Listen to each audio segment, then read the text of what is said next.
अथ गंगा अष्टोत्तरशतनामावली। ॐ गंगायै नमः। ॐ विष्णुपादसम्भूतायै नमः। ॐ हरवल्लभायै नमः। ॐ हिमाचलेन्द्रतनयायै नमः।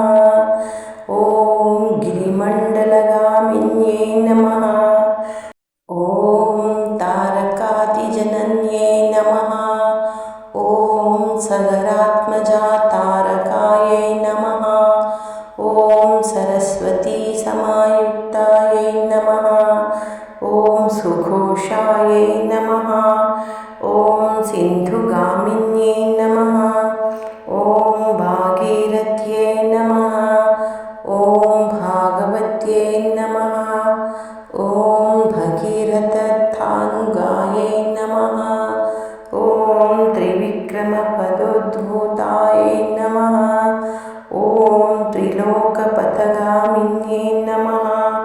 ॐ क्षीरशुभ्रायै नमः। ॐ बहुक्षीरायै नमः। ॐ क्षीरवक्षसमाकुलायै नमः। ॐ त्रिलोचननटावासायै नमः। ॐ ऋणत्रयविमोचिन्यै नमः। ॐ त्रिपुरारिशिरश्चूडायै नमः।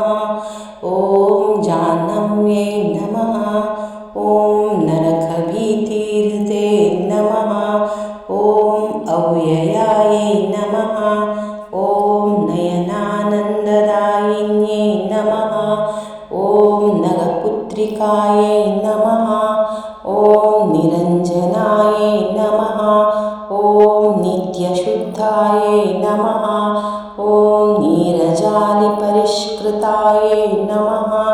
ॐ सावित्र्यै नमः। ॐ सलिलावासायै नमः। ॐ सागराम्बुसमेधिन्यै नमः। ॐ रम्यायै नमः। ॐ बिन्दुरससे नमः। ॐ अव्यक्तायै नमः। ॐ अव्यक्तरूपधृते नमः। ॐ उमासपत्न्यै नमः। ॐ शुभ्राङ्गायै नमः। ॐ श्रीमत्यै नमः। ॐ धवलाम्बरायै नमः। ॐ आखण्डलवनवासायै नमः। ॐ कण्ठेन्दुकृतशेखरायै नमः। ॐ अमृताकारसलिलायै नमः। ॐ लीलालिङ्गितपर्वतायै नमः। ॐ विरिञ्चिकलशावासायै नमः। ॐ त्रिविण्यै नमः। ॐ त्रिगुणात्मिकायै नमः। ॐ सङ्गताघौघशमन्ये नमः। ॐ भीतिहत्रे नमः। ॐ शङ्खदुन्दुभिनिस्वनायै नमः। ॐ भाग्यदायिन्यै नमः। ॐ नन्दिन्यै नमः। ॐ शीघ्रगायै नमः। ॐ शरण्यै नमः। ॐ शशिशेखरायै नमः। ॐ शाङ्कर्यै नमः। ॐ शफरीपूर्णायै नमः। ॐ भर्गमूर्ध्वकृतालायै नमः।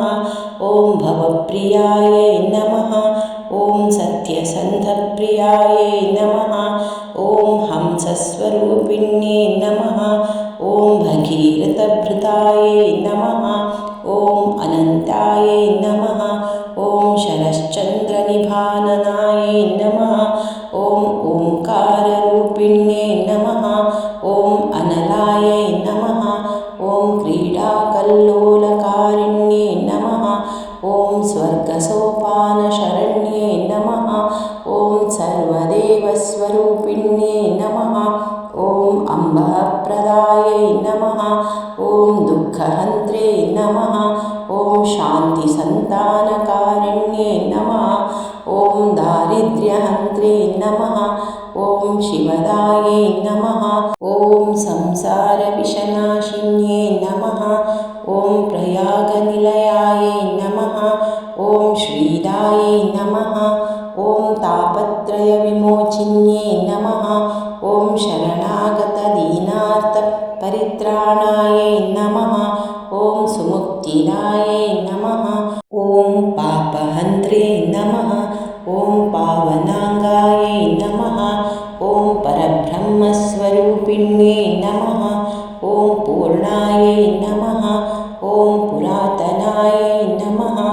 ॐ पुण्यायै नमः। ॐ पुण्यदायै नमः। ॐ पुण्यवाहिन्यै नमः। ॐ पुलोमजार्चितायै नमः। ॐ भूदायै नमः। ॐ भूतत्रिभुवनायै नमः। ॐ जयायै नमः। ॐ जङ्गमायै नमः। ॐ जङ्गमाधारायै नमः। ॐ जगरूपायै नमः। ॐ जगद्धात्र्यायै नमः। ॐ जगद्भूतायै नमः। ॐ जनार्चितायै नमः। ॐ जह्नुपुत्रे नमः। ॐ जगन्मात्रे नमः।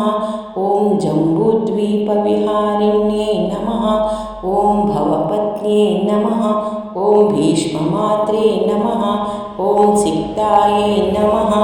ॐ रम्यरूपधृते नमः। ॐ उमासहोदर्ये नमः। ॐ अज्ञानतिमिरापहृते नमः। ॐ श्रीगङ्गादेव्यै नमः। ॐ तत्सत्। श्रीगङ्गाष्टोत्तरशतनामावली सम्पूर्णम्।